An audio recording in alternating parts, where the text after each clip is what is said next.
Hello dear students and friends, આજના આપણા video લેક્ચરમાં વાત કરવાના છે એમકોમ સેમેસ્ટર 4 એમાં યુનિટ નંબર 1 એમાં ક્વેશ્ચન જોવાનો છે આપણે બીજો વ્યવસ્થા તંત્રીય વર્તણૂકના વિકાસ માટેના તબક્કાઓ પગલાઓ અથવા સ્ટેજીસ પગથિયાઓ બી એને કહેવામાં આવે છે. શબ્દ ખાસ પકડજો. શું તો કે વ્યવસ્થા તંત્રીય વર્તણૂકના વિકાસ માટેના તબક્કાઓ પગલાઓ અથવા સ્ટેપ્સ, બરાબર. સીડીઓ બી એને કહેવામાં આવે છે. ઇંગ્લિશમાં કહેવામાં આવે છે ફેઝિસ and stages of organisational behaviour development. બરાબર. પહેલાં તો આપણે સમજીએ.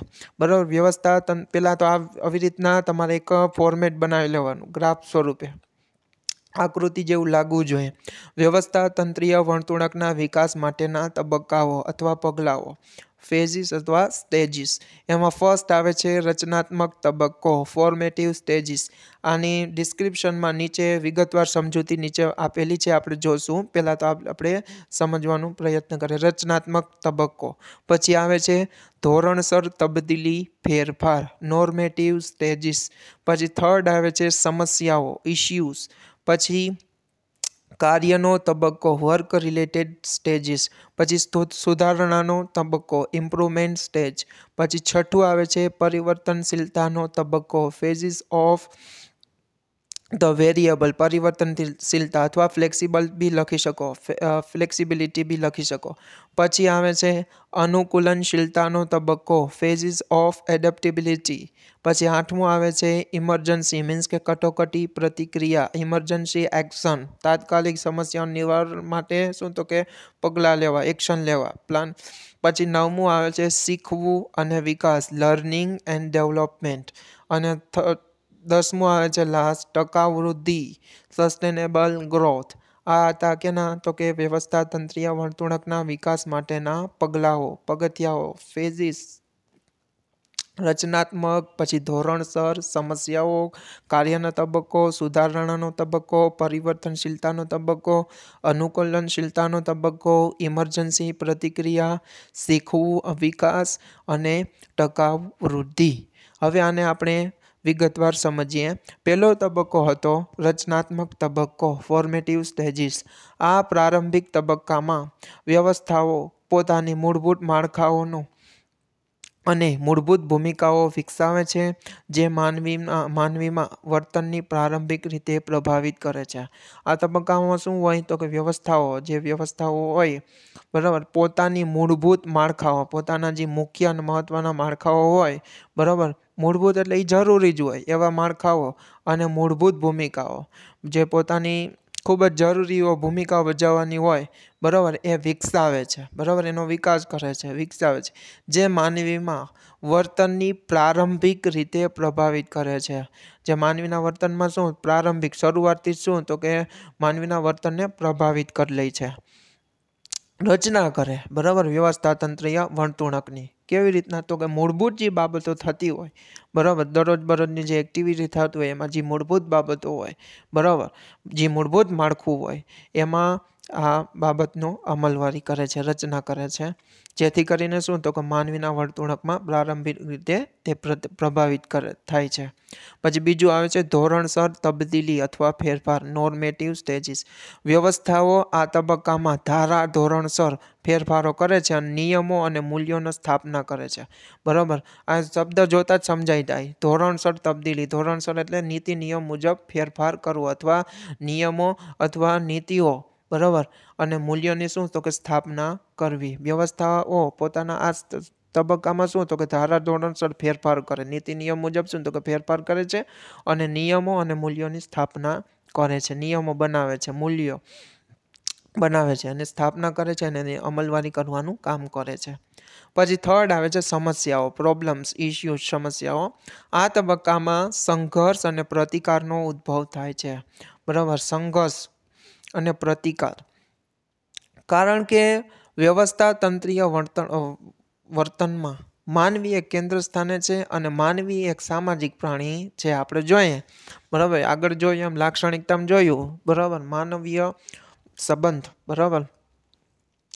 શું કામ તો કે વ્યવસ્થા તંત્રીય વર્તણૂક છે કેની સાથે સંબંધ ધરાવે છે તો કે માનવો સાથે. માનવ પણ કેવો છે તો કે સામાજિક પ્રાણી છે. આપણે કહીએ ને માણસ છે એ ક્યાંય હકણો રહી નહીં, બરાબર. કંઈક ને કંઈક સમસ્યાઓનું સર્જન કરે. પછી સમસ્યાઓનું સર્જન થાય તો વ્યવસ્થાતંત્રીય વર્તણૂકે શું તો કે એનું સમાધાન કરવું પડે, બરાબર. જે ધોરણો અને નિયમો પ્રસ્થાપિત કરવામાં આવેલ હોય તેનો પ્રતિકાર થઈ શકે છે.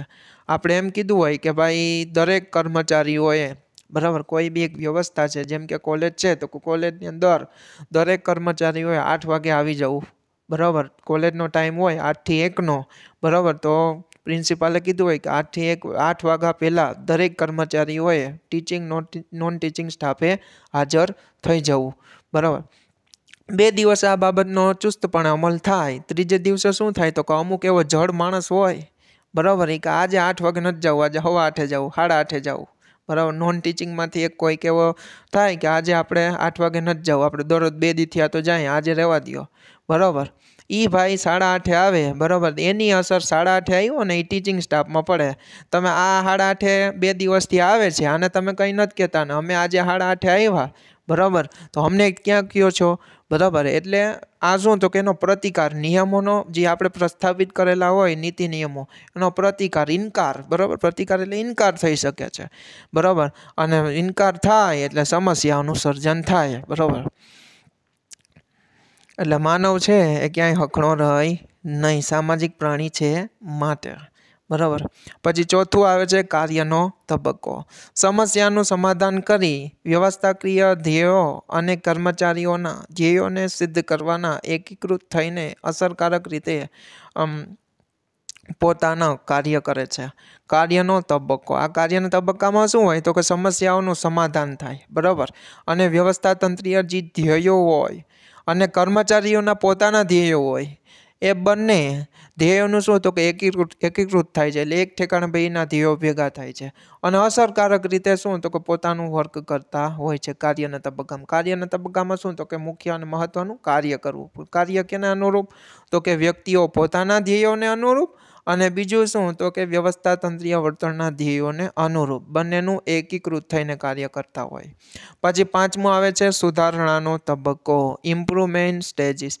વ્યવસ્થાતંત્રીય વર્તણૂકમાં આંતરિક ફેરફારો અથવા બાહ્ય ફેરફારો પ્રતિભાવ મેળવી તેની ગોઠવણ કરી સુધારા વધારા હાથ ધરી શકે છે. સુધારણાના તબક્કામાં શું હોય તો કે વ્યવસ્થાતંત્રીય વર્તણૂકમાં આંતરિક ફેરફારો, આંતરિક રીતે આપણે જે ફેરફાર કરવાના હોય, બરાબર, વ્યવસ્થાતંત્રીય માળખામાં, અથવા બાહ્ય ફેરફારો, બરાબર, જે વ્યવસ્થાતંત્ર સાથે સંબંધ હોય અથવા બીજા બી સાથે સંબંધ હોય, એવા બાહ્ય ફેરફારો નો પ્રતિભાવ મેળવો. પહેલાં શું તો કે પ્રતિભાવ મેળવો અને પ્રતિભાવને અનુરૂપ યોગ્ય ગોઠવણી, બરાબર, યોગ્ય વ્યવસ્થા કરી સુધારા વધારા હાથ ધરી શકે છે અથવા સુધારા વધારા હાથ ધરવામાં આવે છે. આ તો સુધારણાનો તબક્કો. પછી 6થું આવે છે પરિવર્તનશીલતાનો તબક્કો અથવા પરિવર્તનશીલનો તબક્કો, અ ફેઝિસ ઓફ વેરિયેબલ. વ્યવસ્થાકીય વર્તણૂક આંતરિક પરિબળો તથા બાહ્ય પરિબળો સાથે સંબંધિત હોવાથી સમય અને સંજોગ અનુસાર વ્યવસ્થાતંત્રમાં પરિવર્તનશીલતા ખૂબ જ જરૂરી અને મહત્વની હોય છે. આંતરિક પરિબળોમાં કંપની ટૂંકમાં વ્યવસ્થાના આંતરિક બાબતોનો સમાવેશ થાય. બાહ્ય પરિબળોમાં શું તો કે પોતાનું જે વ્યવસ્થાતંત્ર છે, વ્યવસ્થાતંત્ર, બરાબર, એ કેટલા લોકો સાથે સંકળાયેલું છે બહારની વ્યક્તિ સાથેથી, બરાબર, એ તમામને બાહ્ય પરિબળો સાથે ગણવામાં સંબંધ હોય છે અને તેને બાહ્ય પરિબળો ગણવામાં આવે છે. એટલે આંતરિક અને બાહ્ય બંને પરિબળો સંબંધિત હોવાથી વ્યવસ્થાતંત્રીય વર્તણૂક એમાં સમય, બરાબર, સમય જુદું જુદું જેમ જેમ આગળ જતો જાય, બરાબર, તેમ તેમ, અને સંજોગ, બરાબર, પરિસ્થિતિ જે પ્રકારની હોય એ અનુસાર વ્યવસ્થાતંત્રમાં પરિવર્તનશીલતા ખૂબ જ જરૂરી અને મહત્વની ગણાય છે. પછી 7મું આવે છે અનુકૂલનશીલતાનો તબક્કો, એડેપ્ટેબિલિટી ફેઝિસ.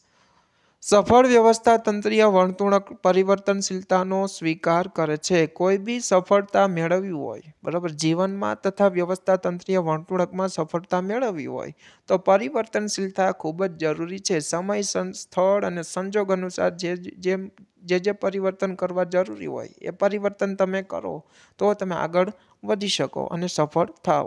અને વ્યવસ્થાતંત્રને અનુરૂપ ફેરફાર કરી પોતાના માટે અનુકૂળ હોય તેવો બાબતોનો સ્વીકાર કરે છે. સફળ જે વ્યવસ્થાતંત્રીય વર્તણૂક હોય બરાબર એ પરિવર્તનશીલતાનો સ્વીકાર કરે અને વ્યવસ્થાતંત્રને અનુરૂપ હોય તેવા તમામ ફેરફારોને આવરી લઈ અને પોતાના માટે અનુકૂળ હોય એવા તમામ ફેરફારોને આવરી લઈ એ બાબતોનો સ્વીકાર કરે છે. પછી 8મું આવે છે કટોકટીની પ્રતિક્રિયા, ઇમરજન્સી એક્શન. કોઈ બી એવી ઇમરજન્સી બાબત બની તો એમાં તમે કયા પ્રકારના એક્શન લીધા બરાબર એ બાબતનો અહીંયા સમાવેશ થાય. તો એમાં શું તો કે સંકટ અથવા કટોકટીના સમય દરમિયાન વ્યવસ્થાતંત્ર વિવિધ વ્યવસ્થાતંત્રીય વર્તણૂકના વ્યવહારો એટલે ઉદાહરણો અથવા દાખલાઓ વ્યવસ્થાતંત્રમાં અમલ લાવી શકે છે, તેનો અભ્યાસ કરી શકે છે અને કટોકટીની પરિસ્થિતિમાં વિવિધ વ્યવસ્થાતંત્રીય મોડલ્સનો ઉપયોગ કરે અને પોતાના ધોરણોને મજબૂત બનાવી શકે અને સમય અને સંજોગ અનુસાર ઝડપથી પરિવર્તન લાવી શકે છે. કોઈ બી એવી કટોકટીની પરિસ્થિતિ સર્જાણી હોય તો એવા સમય દરમિયાન શું તો આપણા જેવું જે વર્ક કરતા હોય બરાબર કોઈ બી એવું માળખું હોય વ્યવસ્થા હોય એનો આપણે શું તો કે સંદર્ભ લેશું બરાબર. અગાઉ આવા કોઈ બી બાબત સર્જાણી છે તો એનો નિકાલ કેવી રીતના આવ્યો બરાબર, ક્યાં ટૂંકમાં કઈ બાબત અમલ કરવાથી આનો નિકાલ આવ્યો સમસ્યાઓનો બરાબર, કટોકટીનો, ઇમરજન્સીનો. તો એ આપણો એ બાબતના ઉદાહરણો આપણે સમજશું, એના દાખલાઓ આપણે સમજશું અને વ્યવસ્થાતંત્રમાં તેનો અમલમાં લાવશું બરાબર. જેથી કરીને શું તો કે તેનો અભ્યાસ કરી અથવા એનો અભ્યાસ કરી અને કટોકટીની પરિસ્થિતિનું વ્યવસ્થાતંત્રીય મોડલનો ઉપયોગ કરી અને પોતાના જે સમસ્યાઓ છે એનું નિરાકરણ લાવવાનો પ્રયત્ન કરશું. અને બીજું શું તો કે પોતાના ધોરણોને મજબૂત બનાવવા, ધોરણો, નીતિ નિયમો હોય, સ્ટાન્ડર્ડ્સ, એથિક્સ એને મજબૂત બનાવવા અને સમય અને સંજોગ અનુસાર ઝડપથી પરિવર્તન લાવી શકવાનું છે. અને 9મું શું તો કે શીખવું અને વિકાસ, લર્નિંગ એન્ડ ડેવલપમેન્ટ. સફળ વ્યવસ્થાતંત્ર એને જ કહેવાય છે જે સતત શીખતું હોય. હવે આપણે કહીએ ને વ્યક્તિ છે એ સફળ થાય એનું મુખ્ય મહત્વનો આધાર શું તો કે એનું જે શીખવાની સ્કિલ છે બરાબર અથવા એનું શિક્ષણ છે મુખ્ય અને મહત્વનું ફાળો ભજવે છે, એનામાં આવડતું હોય. સફળ વ્યવસ્થાતંત્રીય વ્યવસ્થાતંત્ર એને જ કહેવાય કે જે સતત શીખતું હોય અથવા શીખતું રહેતું હોય, શીખવાની પ્રક્રિયાને પ્રાથમિકતા આપતું હોય.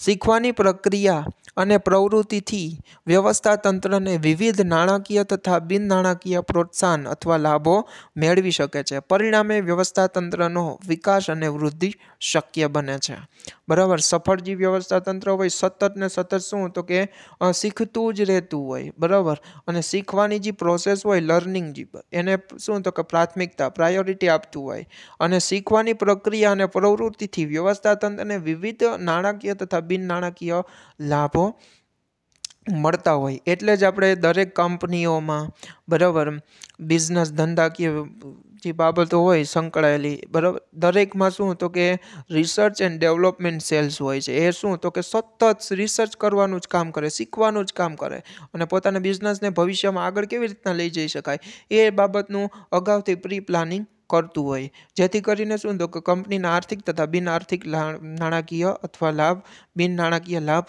મેળવી શકે. પરિણામે શું તો કે વ્યવસ્થાતંત્રીય વર્તણૂકના પરિણામે વ્યવસ્થાતંત્રનો શું તો કે વિકાસ અને વૃદ્ધિ શક્ય બને. પછી 10મું આવે છે લાસ્ટ, ટકાઉ વૃદ્ધિ, સસ્ટેનેબલ ગ્રોથ. પરિપક્વ વ્યવસ્થાતંત્ર, પરિપક્વ એટલે શું તો કે એકદમ સ્થિર હોય, મજબૂત હોય. આપણે એવી પરિસ્થિતિ કે જ્યાં આપણા કોઈ હરીફ ના હોય, આપણો ટૂંકમાં હાલી ગયું હોય આપણું બધું બરાબર. પરિપક્વ વ્યવસ્થાતંત્ર સ્થિર વર્તનની પેટર્નને દર્શાવે છે અને સતત સફળતા મેળવવા માટે અને વિકાસતા સાંપ્રત પ્રવાહોને સ્વીકારતા હોય ત્યારે મુખ્ય મૂલ્યોની જાળવી રાખે છે.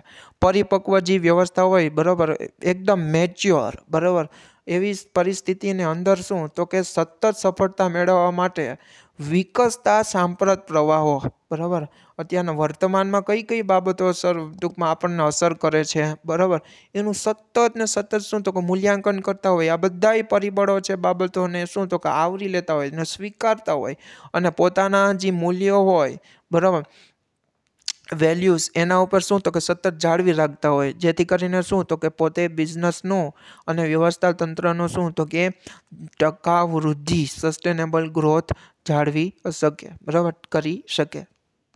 બાકીનું આપણે આવતા વિડીયો લેક્ચરમાં જોશું. Thank you.